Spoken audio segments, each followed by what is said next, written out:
ना सस्मिता दीपा पुओ ना सोमजी सामल से जत बड़े 3 वर्ष होता से कथा कुआ आरंभ कर कथा कहू सी थ थ होता बापा माँ डाक ना खावा को भी सी कौन सब खाली टीवी देखू आउ ठार दब जदि किसी जिद कला खाली गोटे कोण बस कांदुला ये बाबा मुँह आम देखिक आश्चर्य हो कौन कर कहीं छुआ हो गले बालेश्वर नवकिशोर सार से आमको सजेस्ट कले जे ओडी केयर जातु स्पीच थेरापी पिला नो कथा कह जेहेतु आमर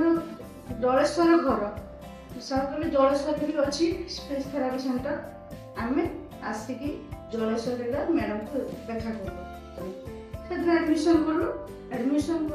क्लास आसला क्लास क्लास को जावाई भावुला जिद करूला कौन से सांगसाथी भी गाँव भी मिसामिशी कर साई पड़ोसा साथी